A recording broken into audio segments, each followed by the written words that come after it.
Dress எங்கே மாற்றுவாங்க? அந்த பூக்கடை வியாபாரிகளுக்கு எந்த பிரச்சனை ஏற்பட்டாலும்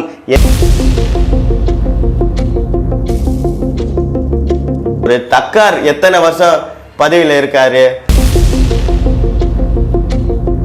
ஒற்றுமை கிடையாது. அவங்களே சொந்தக்காரங்க.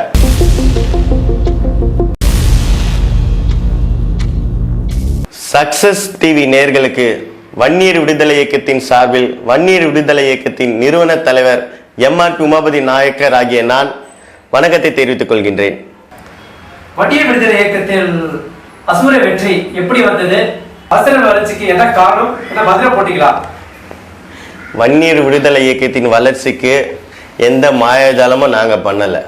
அதாவது வன்னியர் விடுதலை இயக்கத்தின் தாரக மந்திரம் என்னவென்றால், தாய் மீது காட்டும் அன்பு, அக்கறை, பாசம், உணர்வை வன்னிய சாதி மக்கள் மீது காட்டுங்கள் என்பதை வன்னியர் விடுதலை இயக்கத்தின் நோக்கம். பதில் சொல்றதுக்கு சின்ன விஷயம் சொல்கிறேன்.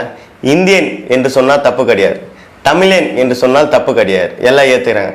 ஆனால் வன்னியன் என்று சொன்னால் மட்டும் ஏன் சில பேர் அதை ஒரு தீய சொல்லாவோ தீய வார்த்தையாவோ நினைக்கிறாங்க?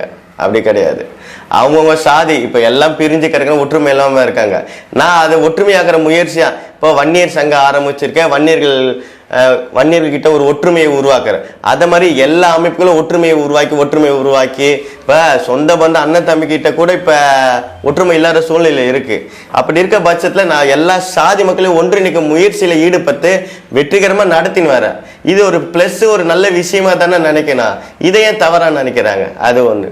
இன்னொன்று பார்த்தீங்கன்னா, வன்னியர் விடுதலை இயக்கம் இந்த அளவுக்கு ஏன் உயர்ந்து வருதுன்னா, இப்போது எல்லா வன்னியர்களும் பெரும்பான்மை எல்லா இடத்துலையும் இருக்காங்க. ஆனால் கட்சியால் அவங்கள பிரித்து வச்சுருக்காங்க. ஆக அண்ணன் தம்பி கட்சியால் பிரிஞ்சு இருக்காங்க. பிளவுபட்ட அனைவர்களையும் ஒன்றிணைக்கும் முயற்சியாக உருவாக்கப்பட்ட இயக்கம் வன்னியர் விடுதலை இயக்கம்.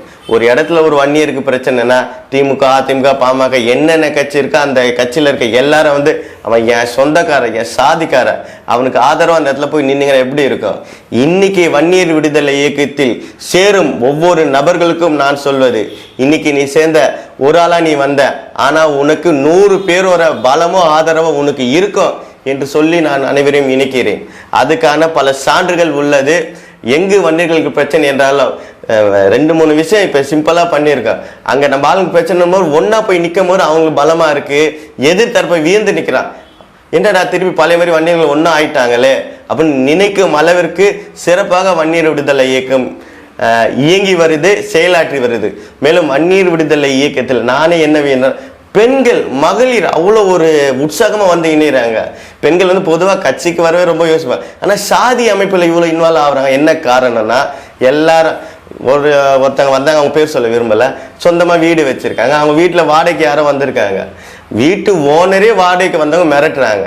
அக்கம் பக்கம் சொந்த பந்தம் எல்லாம் இருந்தும் அவங்களுக்கு ஆதரவாக கேட்கல. அந்த இடத்துல வன்னியர் விடுதலை இயக்கம் தலையிட்டது, அவங்களுக்கு ஆதரவாக செயல்பட்டது. அந்த ஒரு ஈர்ப்பில் எனக்கு ஒன்றுனா யார் வராங்களோ இல்லை, என் சாதி சங்கம் இருக்குது அப்படின்னு ஒரு எண்ணம் அவங்களுக்கு உருவாயிச்சு. அதுக்கேற்ற மாதிரி வன்னியர் விடுதலை இயக்கமே செயலாற்றியது. இந்த ஒரு செயல் தான் வன்னியர் விடுதலை இயக்கத்தினோட வளர்ச்சிக்கான காரணம். மேலும் வன்னியர் விடுதலை இயக்கத்தில் பொறுப்புகள் வேறுபடலாம், ஆனால் எல்லாரும் இந்த பேச்சுகள் எல்லாரும் இந்நாட்டு மன்னர்களே சொல்ற மாதிரி எல்லாரும் தலைவர்களே. சேர்க்கிறவங்க நீ பொறுப்பாளர் கிடையாது, நீ தலைவன், உனக்கு கீழே நீ ஆளுங்களை உருவாக்கி அவங்களும் தலைவர்கள். தலைமை பண்பு உள்ள நபர்கள் மட்டுமே வன்னியர் விடுதலை இயக்கத்தை தலைமை ஏற்று வராங்க, சிறப்பாக செயலாற்றுறாங்க. நீயே நானும் வேறு இல்லை, நம்ம எல்லாம் ஒன்று, ஒரே ரத்தத்தில் கூட இந்த பாசிட்டிவ் நெகட்டிவ் ஏபிசி என்னென்னமோ இருக்கு. ஆனால் நீ வன்னியனா நான் வன்னியன், எல்லாம் ஒன்று தான். எந்த ஒரு வேறுபாடும் நம்முடைய இயக்கத்தில் கிடையாது. வன்னியர் விடுதலை இயக்கம் அதை வேறுபடுத்தியும் பார்க்காது. இதுதான் எல்லாரும் ஈர்க்கிறதுக்கான காரணமா நான் நினைக்கிறேன். சார், கொஞ்ச நாளாவே வன்னியர் விடுதலை இயக்கம் வடபழனி கோவில் நிர்வாகத்தை கடுமையா எதிர்க்குது. என்ன காரணம்? ஏன் இப்போ வடபழனி கோயில் நிர்வாகத்தை நான் ஏன் வன்னியர் விடுதலை இயக்கம் ஏன் இவ்வளோ கடுமையாக கண்டிக்குது என்றால், தைப்பூசம் உள்ளிட்ட தைப்பூசம் இப்போ எல்லா செவ்வாய்க்கிழமையும் எடுத்துக்கோங்க, லட்சக்கணக்கான மக்கள் முருகருக்கான பக்தியோடு வராங்க. ஒரு 3 விஷயம் சொல்கிறேன். பக்தியோடு வராங்க, சரியான பார்க்கிங் வசதி நிர்வாகம் செய்து கொடுக்கல, அங்கங்கே வண்டி விடுறாங்க. உடனே காவல்துறை மூலம் அந்த வண்டி லாக் செய்யப்படுது, லாக் செய்கிறாங்க, இல்லைன்னா வண்டியை தூக்கின்னு போகிறாங்க. கஷ்டத்தோடு முருகரை பார்த்து கஷ்டத்தை கொட்டலான்னு வர பக்தர்களுக்கு இது ஒரு கஷ்டமான செயலாக இருக்குது. இன்னொன்று பார்த்தீங்கன்னா எல்லாம் வந்து க்யூவில் நிற்கிறாங்க. அவங்களுக்கு வந்து போதிய தண்ணீர் குடிநீர் வசதி கிடையாது. கோயில் நிர்வாகம் அது ஏன் ஏற்பாடு செஞ்சு கொடுக்க மாட்டுறாங்க? அங்கே வந்து சுகர் பேஷண்ட்லேருந்து பெண்கள்லேருந்து குழந்தைகள் முதியோர்கள் எல்லாம் வராங்க. அந்த டெம்பரரி டாய்லெட் வைக்கலாமே, அங்கங்கே ஏன் வைக்க மாட்டுறாங்க? இப்போ ஏதோ 1-2 டாய்லெட் இருக்குது, பட் தண்ணி இல்லாமல் அடிக்கடி அடப்பாக இருக்குது. இதெல்லாம் வந்து நிர்வாகம் சரி செய்து கிடையாது. இந்த திருமண நாட்கள் முகூர்த்த நாளில் வந்து அவ்வளோ கூட்டம் குவியுது கோயிலில், எவ்வளோ டிராஃபிக் ஜாம் ஆகுது. அதுக்கு ஏற்பாடும் கோயில் நிர்வாகம் செய்கிறது கிடையாது. இன்னொன்று பார்த்தீங்கன்னா திருமணத்துக்கு சரி, திருமணம் அளவு மீறி நீங்கள் நடத்துறீங்க கோயில் ஊரில், ஆனால் அந்த லேடிஸில் வந்து ட்ரெஸ் எங்கே மாற்றுவாங்க? ட்ரெஸ் மாற்ற ஏற்பாடு செஞ்சுருக்கீங்களா? இன்னும் எத்தனை வருஷம் ஆகும் நீங்கள் அந்த ஏற்பாடு செய்ய? இப்போ கோயிலுக்கு அந்த வர மணமகள் எங்கே ட்ரெஸ் மாற்றுவாங்க? எமர்ஜென்சியில் எங்கே ட்ரெஸ் மாற்ற முடியும்? இதெல்லாம் கோயில் நிர்வாகம் கண்டுக்கிறதே கிடையாது. வருமானத்தை மட்டும்தான் முழு நோக்கமாக எடுத்து செயல்படுற கோயில் நிர்வாகம். இது தொடர்பாக கோயில் டிசி ஹரிகரன் அவரை பல முறை பார்க்க நானும் முயற்சி செய்தேன். இனி வரைக்கும் எந்த ஒரு இதுக்கும் அவரை பார்க்கவே முடியல. பல விதமான மனுக்கள் பெட்டிஷன் எவ்வளோ போட்ட நடவடிக்கை கிடையாது. ஆகவே நான் வந்து மனுவை வந்து முருகருக்கே கொடுக்குற மாதிரி கோயில் சுவற்றை சுற்றி பெருநர் வந்து முருகப்பெருமானுக்கு மனு மாதிரி நான் அச்சிட்டு எல்லாத்துலேயும் ஒட்டியிருக்கேன். உலகத்தையே கண்காணிக்க முருகா, கோயிலை இவ்வளோ அநியாய அக்கிரமம் நடக்கிற, இதை ஏன் நீங்கள் கண்காணிக்க மாட்டுறீங்க அப்படின்ற மாதிரி சொல்லி ஃபுல்லாக ஓட்டினா அதுக்கே எந்த நடவடிக்கை எடுக்கலை. இப்போ வந்து சக்ஸஸ் டிவி மூலமாக நான் இந்த கோரிக்கையை வந்து தெரிவிக்கிறேன். கோயில் நிர்வாகம் வந்து பக்தர்களுக்கும் பொதுமக்களுக்கும் என்ன தேவையோ அந்த தேவைகளை செய்யணும். அநியாயம் எங்கே நடந்தாலும் அதை வன்னியர் விடுதலை இயக்கம் தட்டி கேட்கும். இந்த அடிப்படையில் இதை நாங்கள் கேட்குறோம். இப்போ பார்த்தீங்கன்னா ரீசெண்டாக சமீபமாக ஒரு வயசான வந்து கோயில் குளத்தில் விழுந்து இறந்துருக்காங்க. அந்த தண்ணியும் இன்னும் மாற்றலை.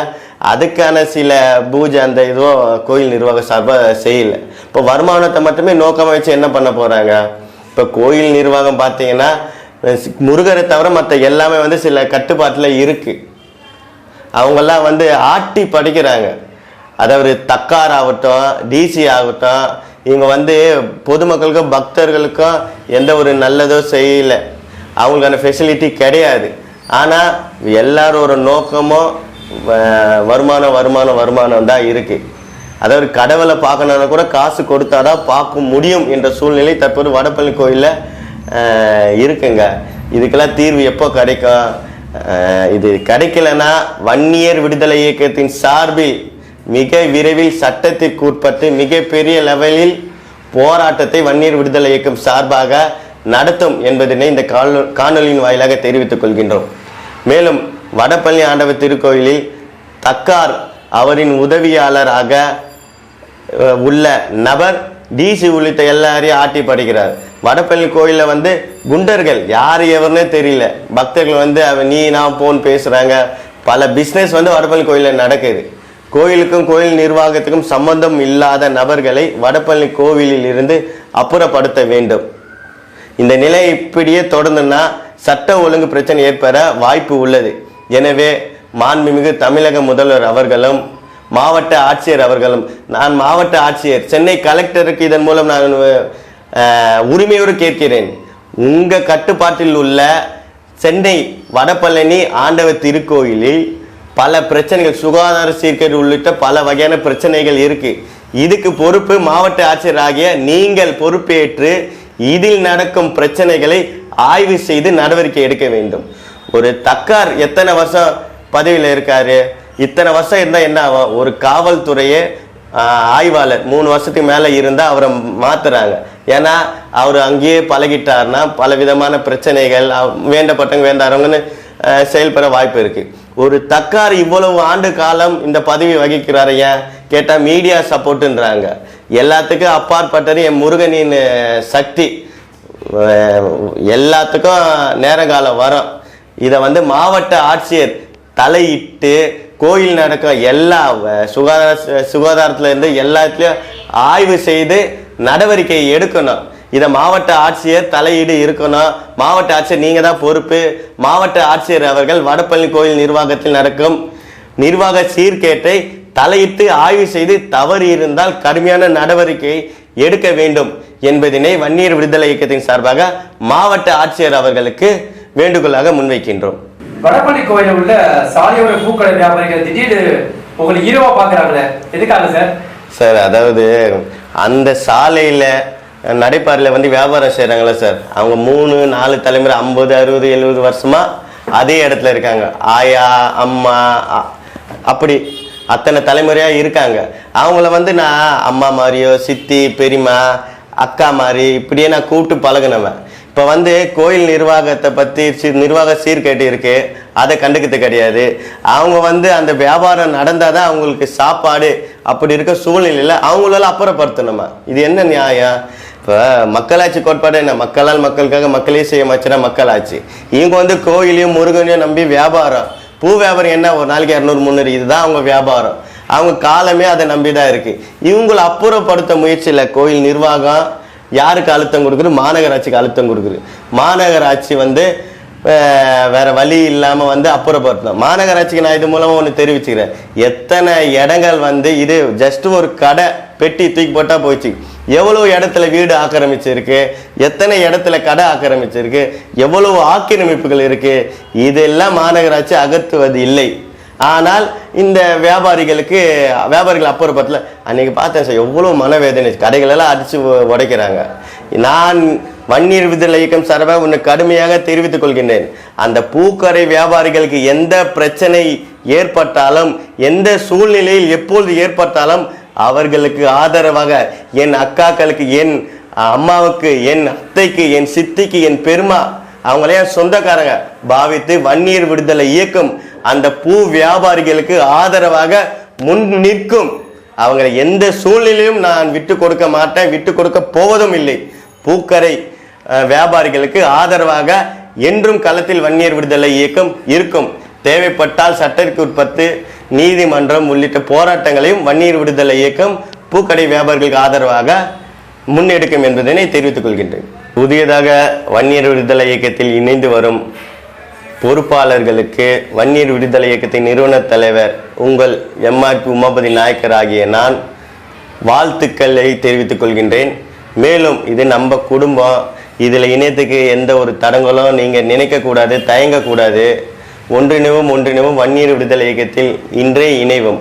வன்னியர் விடுதலை இயக்கம் இதில் இணைவதற்கு என்ன தயக்கம்? நம்ம குடும்பங்க, எல்லாம் ஒன்றா வாங்க, ஒன்றிணைவோம். நம்ம எல்லாம் ஒன்றா இருந்தால் தானே நம்ம கை பலமாக இருக்கும். நம்ம பலமாக இருந்தால் தானே மற்றவங்க வந்து நம்ம கிட்ட மோதவோ பேசவோ யோசிப்பாங்க. நம்ம வந்து வன்னியர் விடுதலை இயக்கம் மற்ற சாதிக்கு எதிராகவும் மற்ற சாதியை தாக்கவும் உருவாக்கப்பட்ட இயக்கம் கிடையாது. நம்மளை பாதுகாப்புக்காகவும் நம்மளை தற்காத்து கொள்ளவும் உருவாக்கப்பட்ட வன்னியர் விடுதலை இயக்கம்.